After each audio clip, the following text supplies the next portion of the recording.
my name is Miss Carrie. I work at West Powellhurst Elementary, and I am a specialist for preschool. My name is Nicole. I'm a student at West Powellhurst, and I'm a 5th grader. Well, first of all, I want to thank you both for being here. I know that it takes some courage to sit down with somebody who's interviewing you and asking you questions about your experience in West Powellhurst and in the district. So thank you. So I would like to start maybe asking you a question first. Nicole, are you okay with that? Yeah, I'm all right with that. All right, awesome. My first question for you is, how connected do you feel to staff or teachers here at West Powellhurst? I feel very connected to them, especially the ones who've taught me over the years, because usually they're all kind and caring and are willing to listen to you. Okay, awesome. Can you give me maybe an example of a time when you really felt like a teacher was noticing you or caring for you? Of course. Our school counselor, she gets a lot of notes from different students, so when she finally gets to you, she really does show that she listens to you and she honestly cares about what you feel. That's awesome. Cool, thank you. All right, let's go to Miss Carrie and ask you a question. Can you tell us a little bit about what equity means to you?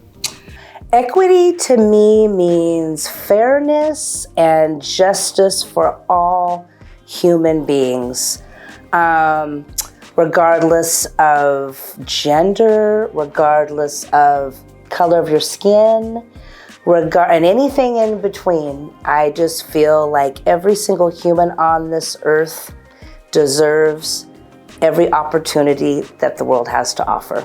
And I'm here to help support make that happen.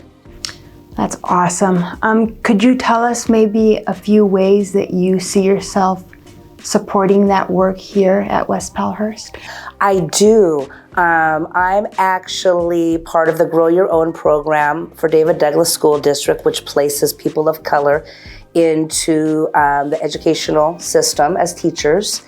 And for me, as a person of color, I am ecstatic about my current position and my future position as a certified teacher, because being a person that has lived a life of being half black, half white, biracial, my plan is to teach the children of the future of their place in this world, and to know that they are loved and accepted no matter what. So I will be teaching social emotional learning in a very, very, very cultural driven way. That's awesome. I'm curious, Nicole, when you hear Miss Carrie share that, do you have any thoughts about that? I full-heartedly agree with Miss Carrie, and I think it's really awesome of what she's doing. That's cool, thank you. Overall, how much do you feel like you belong here at school? I feel like I belong very well here. Okay, what makes you feel like you belong here? Well, I'm free to always express myself in any ways. My personal favorite thing to express myself with is drawing. And I've never felt any form of discrimination ever implied or straightforwardly directed at me. What equity practices are you or will you incorporate in your classroom? Great question, Sabrina. Currently, I'm working in preschool, and I'm not the certified teacher yet, but every day I'm, plotting and planning my future curriculums or the stage that I want to set for my own classroom. And currently, I'm going to answer kind of both. Currently in preschool, preschool is more of a play-driven curriculum. We're not really focused on academics quite yet. But currently, we introduce play therapy, I guess you would say, with toys and dolls that are of color, books that represent all of the different heritages that are present in our classroom, food, different cultural food, talking to the students about what they like to eat at home, and do they have, at lunch, do they eat this type of food, or what do you eat? there's simple little ways that you can find out about your students and staff through, like Nicole was mentioning, she was talking about, her drawing and all, and what brings her joy. For me, bringing that creativity into the classroom by using culture is an excellent way to teach each other about one another. And I'm not just talking about students, I'm talking about staff. As a person I'm currently the only African American teacher at our school. And for me, it's a wonderful opportunity to share in the classroom what I myself did not experience. So I've got a lot on my plate. I've got a lot of goals to really bring cultural responsive teaching into the classroom. How confident do you feel that adults at your school can have honest conversations with each other about race? I feel very confident that they can have honest conversations about race, because none of the staff at our school I could ever see discriminating someone against just because of their racial background or cultural background. Have you ever heard anybody, any staff members or teachers, talk about race with students or with other staff? Yes, but it's never in a negative way. They're very open to learning about others' culture and stuff like that. Okay, that's awesome. Nicole, can I kind of bounce off that? Do you, as a person of color, may I ask what your heritage is? I am Hispanic, more specifically from Central America, and I'm El Salvadorian. Okay, and do you feel comfortable sharing your heritage with staff or students if they ask about where you're from or where your family's from? Yeah, I'm very open to talking about my culture and my background, especially the food that comes from my country. Yeah, right on. Thank you. Very tasty food in El Salvador. Mm-hmm. What are your building CRTs for the year, and how do they show up in your classroom? That's interesting, because being that I'm not a certified teacher, I'm not really part of the intense staff meetings. I'm not there yet, but I am very aware of cultural responsible teaching.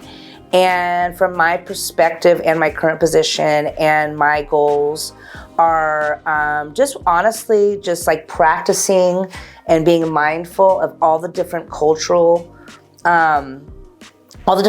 that are within our classroom. I mean, in our preschool right now, we have Russian, we have Ukrainian, we have Chinese, we have African American, Caucasian, Filipino. I mean, for me, culturally responsive teaching is respecting each little person within that classroom and sharing a little bit of their knowledge with others. For me with the little ones, with the 4 and under, it's about drawing each other, using the right color of crayon or marker to draw each other and talk about how that's different. Cultural responsive teaching for me is also, we have a Ukrainian student that she understands English very well, but her articulating, she's still, adjusting and working on it. So culturally responsive teaching for me is pulling out the translator and going to her level so she can communicate with me. Another CRT that I practice is acknowledging the food. Some preschool students, when they first started and coming from their families from immigrants, their food that they eat at home is different than what we have here at school. If students aren't eating, communicating with my certified teacher, hey, this student is not eating, maybe you need to reach out to the family and they need to bring something that they're more used to eating that's more familiar to them. Those are the little ways that I practice my cultural responsive teaching, and I'm actually looking forward to when I start Warner Pacific University this summer, diving into more of certified teaching courses, so I can advance to the next level of teaching that area. May I actually say something about that? Yes, please. I have actually once or twice worked with the preschoolers. One, by reading with them, and the second of all, helping them like with projects in the library. They're all very well-mannered and very sweet to each other. When Sabrina asked about cultural responsive teaching, kindness and love, I'm gonna get emotional. Kindness and love is the root of my teaching style. It is the basis. And with that, sorry, it makes me emotional. With that, we can develop, we can start educating our little children on how to love one another, regardless of your gender, how you identify as your gender, how you identify, or how, you know, being a person of color, where your family came from. When you start with love and kindness, Nicole, it opens up a whole door for one another to accept and embrace and love each other, and that makes my heart so warm that you notice that. Because that's what I work so hard on in our preschoolers, and it's obviously showing. So thank you for noticing that. I love also that you worked with kids in the preschool, and that was what you noticed as well. It shows that you also are a person who's paying attention and caring for others, just like Miss Carrie. Yeah. So yeah, that's awesome.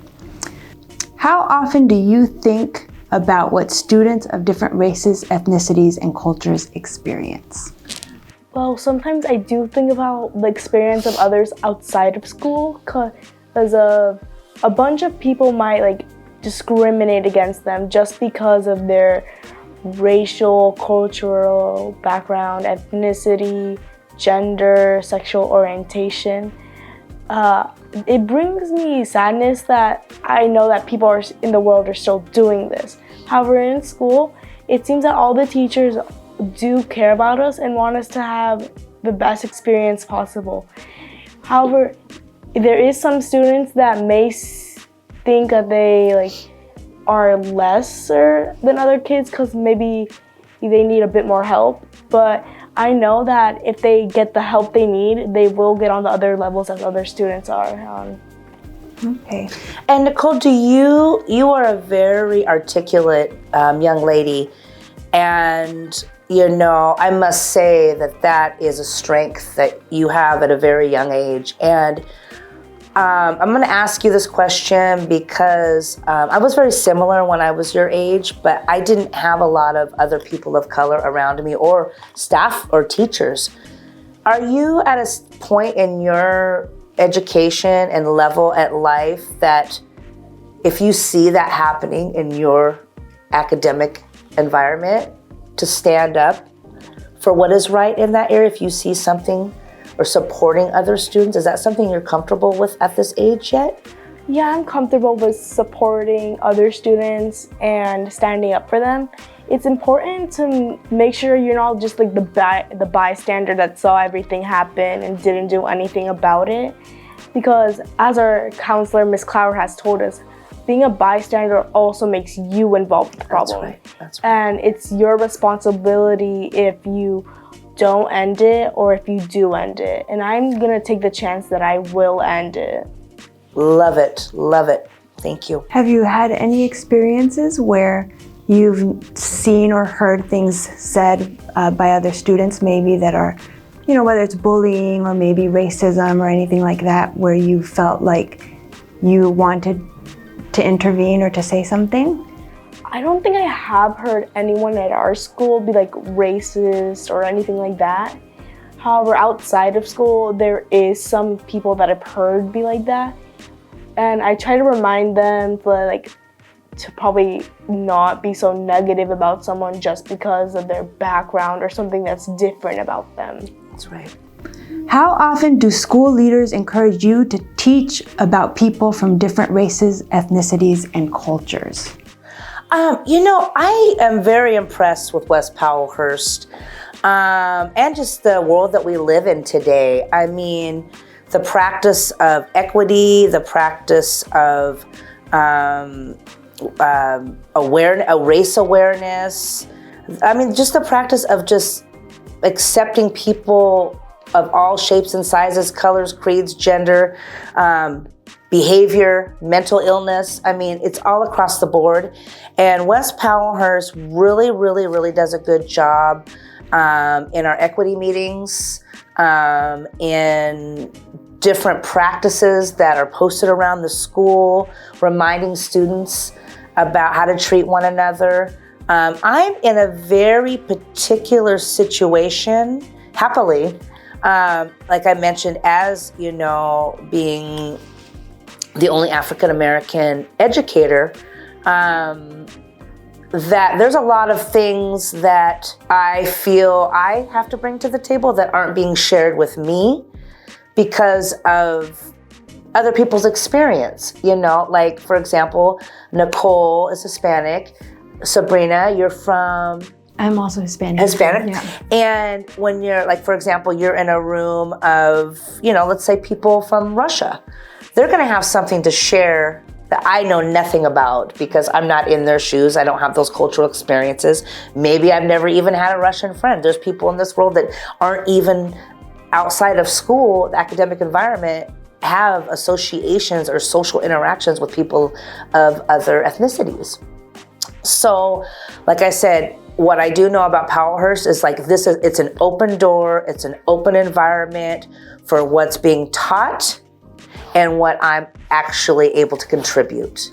And that's really the most important to me because, you know, the district office, not everybody has all the answers. It's our responsibility to contribute.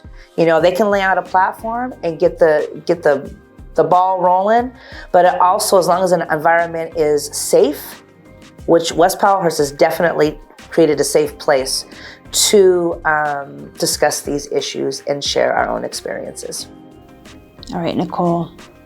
At your school, how often are students encouraged to think more deeply about race-related topics? Usually like around like those heritage months, like where you like talk about other people's heritages, those months are when we're usually encouraged to think deeply more about what other people of ethnicities, culture, or racial backgrounds have experienced over the years, learn about other people from different ethnicities, and basically share their experiences and your experiences during those months. How does it feel to you when you get to learn about a different person's culture or ethnicity? It feels really good to know that I can learn more about other people. I'm very open to learning about other people's cultures and stuff like that.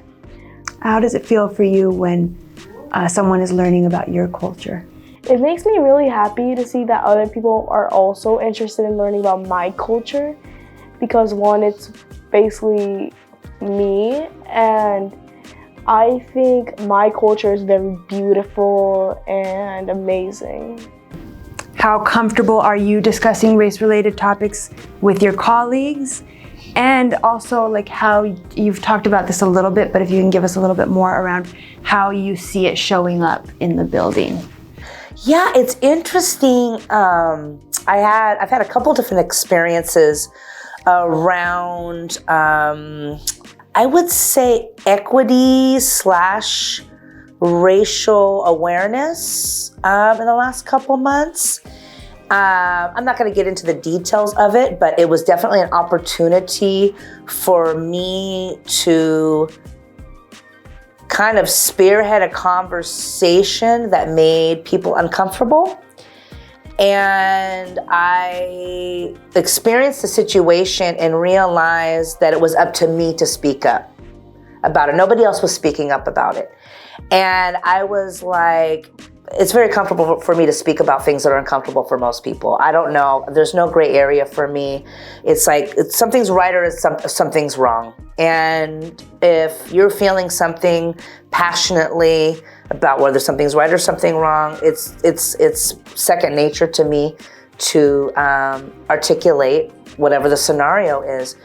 So honestly, I can't even comprehend not being able to talk about my race, other people's race, or lack of people understanding. You know, what I would honestly like to see moving forward is we currently are focusing so much on educating our students and staff using best practices to understand our students culturally. I would like to see staff coming together to understand each other on a deeper level when it comes to these topics. Because if we don't understand each other and ask each other questions, I mean, I've straight up said to other staff members, hey, if you have any questions about being Black that you don't know, please feel free to come talk to me. I am happy to share anything, you know, because I feel like it's still this tender area where adults, children are one thing. I'm not pushing anything on children that they're not comfortable with, and let them be themselves in an organic way that's not forced. You start putting all of this information on children, you've got to be really smart about it because it's very overwhelming. But as an adults, it's really important to me to remind each other, to ask each other questions about things that may make them uncomfortable or they may not have experienced with other cultures or differences. So that's kind of like what I'm focusing on right now. Yeah, that's awesome. That makes me think a little bit about courage and the courage it takes to have sort of uncomfortable conversations. We aren't taught directly anyways to talk about race or issues around race or understanding people who are different from us. So I guess I want to ask you, Nicole, you know, what your thoughts are about that, about the courage that it takes to have those conversations, and if you see that showing up in your school or even just in yourself in your life. Well, I think it does take some courage to like bring yourself to like talk about something that may make you uncomfortable, like racism, sexism, and homophobia. Stuff like that could be uncomfortable to some people. So it does take some courage to think about those, like especially thinking deep about those things. And I think in our school it does show, because whenever we're like supposed to think about like famous people and think about their experiences during their childhood, it doesn't really like make you feel good when you think about like all the oppression that they could have gone through.